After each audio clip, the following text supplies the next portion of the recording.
Welcome back. So yesterday we completed making the body of our little imp slash fairy, and today we're going to be adding her hair and making her dress and just making her look really kind of feral and wild and like she's part of the woodland forest. So the first thing we're going to do is make her dress. So I'm going to get the wool for that. So I've chosen this beautiful mustard yellow colour for her dress because I think when you hold it up against the woodland floor, it's not too out of place. It doesn't look too bright and kind of whoa. It complements the browns and the mossy green really nicely while still kind of standing out from it, not blending in too much. So that's why I've gone for the mustard yellow. I also really like the colour mustard anyway. So the first thing we're going to do, we're going to make like a halter neck dress for her here. So I'm just going to take a strip of this mustard away. And then I'm going to take a narrow piece. I don't want to go for anything too exact because you have to remember she's wild. She's living wild in the woodland. So we don't want her to be too, we don't want her to have proper sleeves and things like that because she's kind of made her dress herself. She's found some kind of natural woodland material and she's just kind of made something, put something together and thought, yes, that will do to cover my modesty. So I'm going to probably, place it up there. So what I'm going to do, I'm going to lift her arms up. I'm just going to take away the excess here because we don't need too much for this bit. I'm just going to wrap it around her top half of her body first of all. So I'm just going to take my fine needles. I'm just going to tack that into place. I don't want to felt this loads and loads because we want it to stand out from the chest. We don't want it to blend in with her body. And I'm just going to turn it round and then I'm just going to felt this section into her back.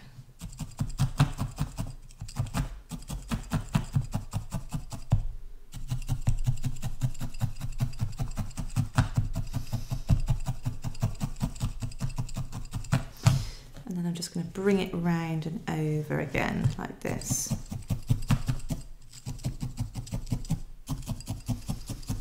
And then just felt that section in as well. And then once it's all felted in at the back, I'm just going to bring it round and then felt that loose section back round into her chest area. There we are. So the next thing I'm going to do is I'm going to move my fairy and my mat out of the way. I'm then going to take another longish section and then I'm just going to felt that down into the mat using my 7 needle multi-tool. Turn it over, do the same on the other side.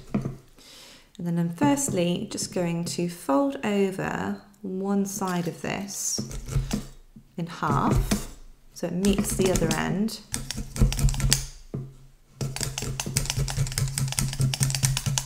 Felt that down. And then I'm just going to put that piece to one side. Next, we're going to make her skirt. So I'm going to take another piece, which again doesn't need to be really long. So I'm just going to bring her in and check the length for this because this is going to be obviously her skirt. Yeah, that looks pretty good. So I'm just going to move her out the way. And again, I'm just going to felt this down.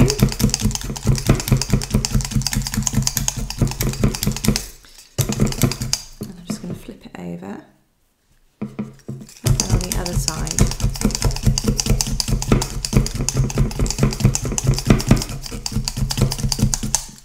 And then I'm just going to again flip this over and I'm just going to turn over one side just a touch, like ½ centimetre. Just felt it into the other side.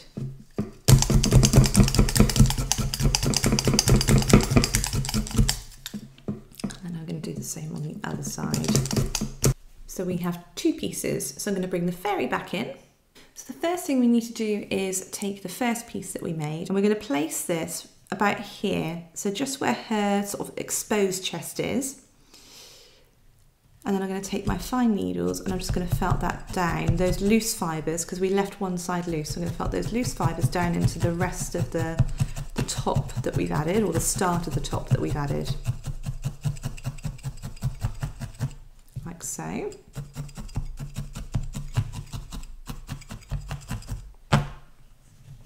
I'm going to turn her around. I'm going to feed this under her armpit. And then again, just felt this down as well. Just so we're creating a bit more depth, a bit more thickness in that top, so it looks like a separate entity to her body. It doesn't look like something that's been felted in, it looks like the top of the dress. I'm going to leave this side loose and I'm going to bring in this side. And again, felt down this side, so that it's meeting the side we've already felted. I'm not going to felt over the other side.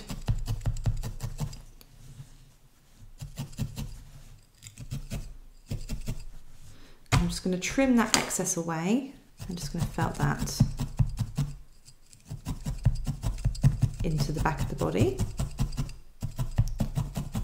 And then I'm going to flip her over once we've felted down the back, and I'm just going to felt this a bit more down the side just to get a bit more narrowness. We've got this kind of thickness here now. I'm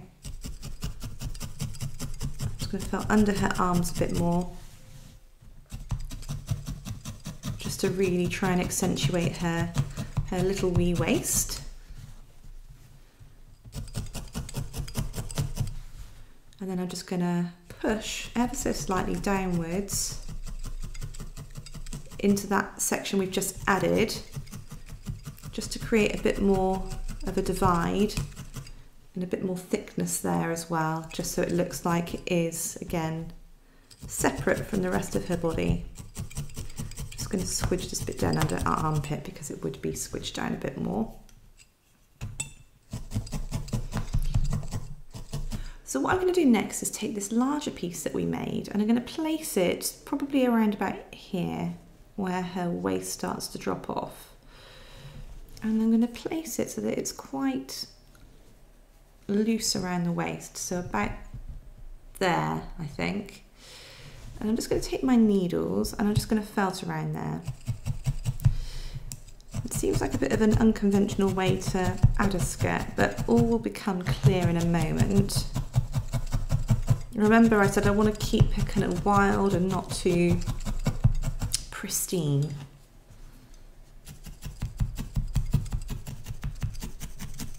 So I'm just going to felt this round.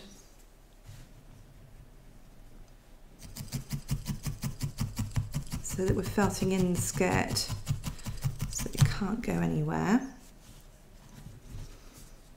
Just spinning her around and just felting around. So I'm going quite deeply into the torso here because there's a reasonable amount of wool for me to felt against in order to tack this into place. And then this loose bit here, I'm just going to fold this side, because I think this is naturally going over this side, I'm going to start off by just tacking this bit down into the bottom. Not too heavily, but just so that it's not going to undo. And then what we're going to do next is just turn around. I'm going to lift her legs up and I'm just going to felt gently those two pieces of material together. Bring that up.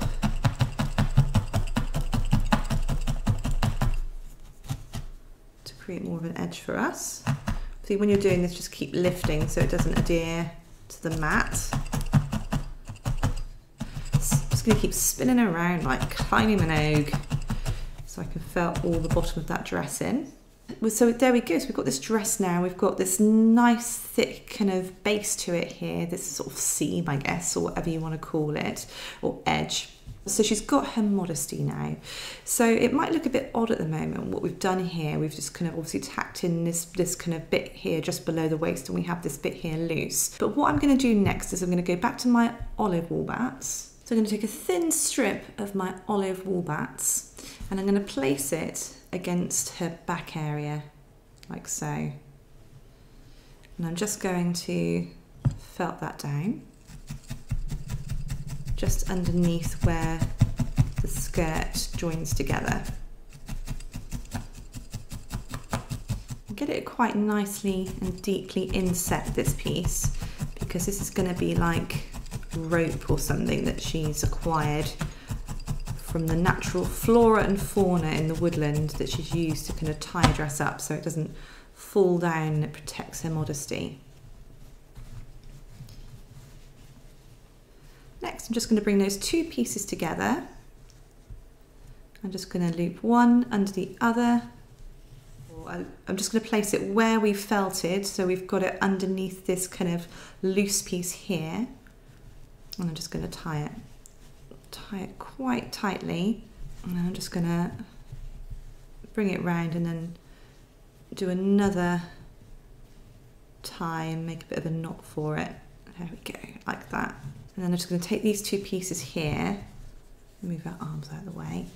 I'm just going to felt them a bit just so that they don't pull apart and unravel in any way. But I'm not worried about it being neat or tidy or anything like that. There we go, so we've got her little tie on her dress. So the last thing we're going to do is just add this kind of halter neck section to her dress. So I'm just going to go back to my mustard. I've got my felting mat in place, and I'm just going to take a small thickish sliver like this, and then just get my needles.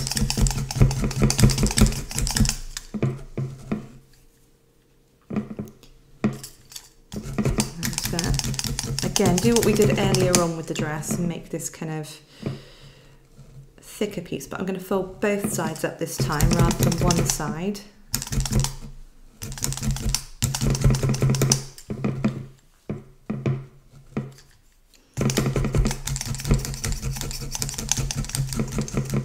And then once I've done that, I'm just going to cut those ends away.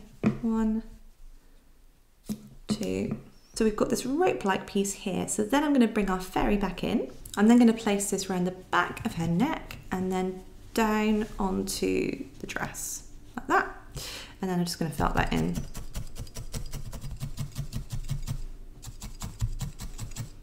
And I'm just going to cut away those excess pieces there.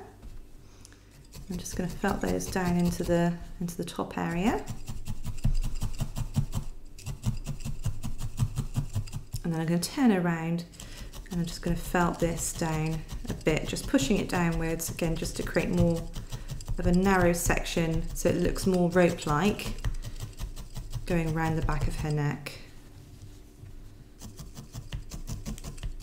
And just be cautious of your needles that you don't press too hard against any wire here and break your needles. So there we are, our dress is finished. So I may add some flowers to it later on, but I think for the time being, I'm going to leave it like this. So the next thing we're going to do is we're going to add the hair to our fairy, which is very exciting because it's really going to bring her to life. So I've got this long section of the wool bats I've been showing you throughout this tutorial, and I'm just going to tear off some sections. And we're going to add her hair in kind of almost a haphazard way here. We're not going to be too exact because the wool bats really lends itself to this kind of wild look that I'm trying to achieve. So I'm just going to split off some more of these sections. And this corridor is quite nice because it's been carded and combed so that all the fibres are still going in the same direction pretty much, which means it works nicely for hair. So I'm going to actually start off by making her hair quite long because I want to have this kind of really, again, you know, I keep saying it, but this kind of very wild look for her. So I'm going to start off by spinning her around, and I'm going to start off at the base of her head. I'm just going to move those sections out of the way. And I'm just going to felt this piece right down the middle onto the back of her head. So not her neck area, just the back of her head.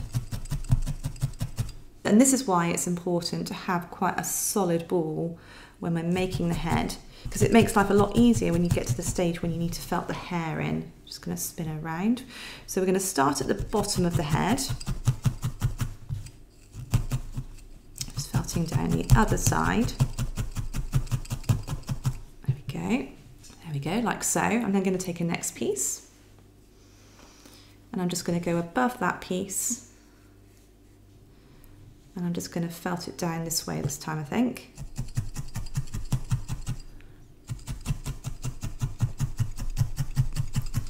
I'm not too worried about getting anything uniform here because I'm probably going to bunch her hair up at some stage or do something with it. So it doesn't need to be felted in a very exact manner. Go, and I'm just going to turn that piece upside down and felt under the underside as well. I'm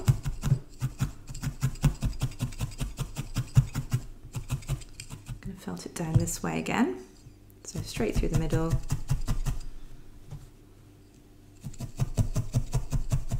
So felt on the opposite side for this piece, just so we're really getting it nicely felted in.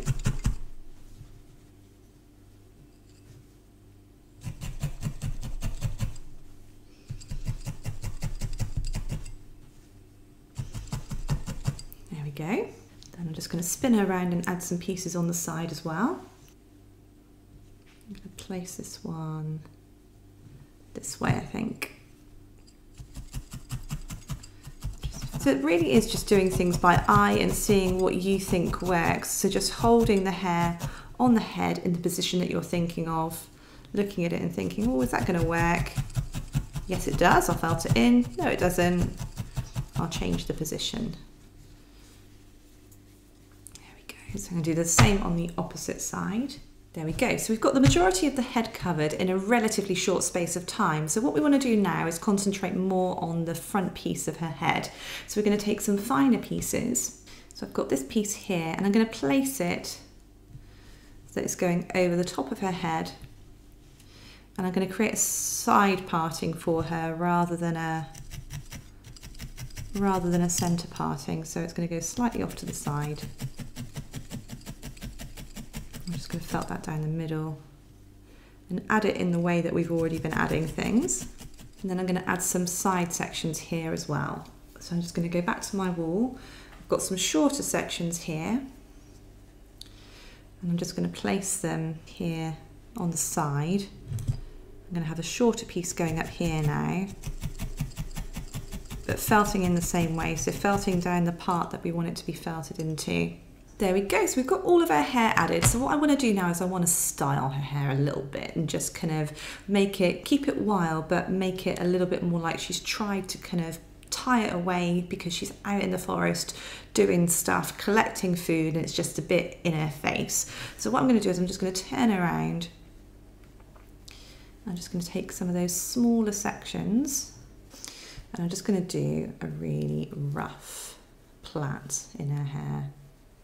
And I'm not actually too worried that all the fibres still look quite separate because, you know, she hasn't washed her hair in a while. It is looking a bit icky, so that's fine. Once I've plaited this all the way down, I'm just going to felt that down so it doesn't unravel. Like that. And then I'm just going to get a bit more of that olive green. I'm just going to tie that really roughly around the base of the plait. And then I'm just going to go around with my fine tool and I'm just going to take out some of the height in her hair. So I'm just going to very gently just felt the top of her head down a little bit so it doesn't look quite as high. And then the last thing I'm doing is I'm just going to trim this hair, the longer pieces of hair slightly, because they are very, very long at the moment. And I think they're going to fill our tobacco tin up a little bit too much. So I'm just going to take my scissors and I'm just going to chop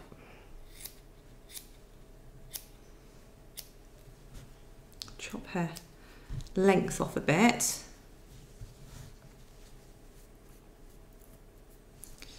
And then I'm just going to chop into those ends a bit just to make them not look quite as bluntly cut. So there we go, so she's definitely looking a bit more imp-like now. So let's just check her in the box and see what she looks like in the box. Yeah, that looks cool. And I think by the time we've moved her legs into position, moved her arms into position, we've got her hair in there, she's looking good. Very, very beautiful. So we're just going to do one last thing just to complete the look. So I've got a pastel chalk here, which cost me about £3 from an art shop where I live, in this pink colour, and I've just scraped some off onto this piece of kitchen roll with my knife. So I've just got a small amount here, and then I'm just going to take an ordinary paintbrush and just take a tiny bit onto the end of my paintbrush and then just dab it off slightly. And then I'm just going to take our little fairy and very carefully just going to put just a little bit of this on her cheeks, just to give her some rosy cheeks, and then just a little bit on the other side. So there we go, our fairy is complete. So I'm going to place her in her box. and just position her as we want her. So I'm going to have one hand up here, just supporting her head. And I'm just going to move her legs around a bit as well, under her skirt. There we go. And I'm probably just going to bring her head down slightly too, which we can do because of the wire armature, which is ideal. So she currently looks like this in her box, but I want to create a bit more flora and fauna around her to really add to that woodland feel. So in the very last part of the tutorial tomorrow, we're going to be making some little woodland features to go around our fairy. So I will see you very soon. Take care. Bye.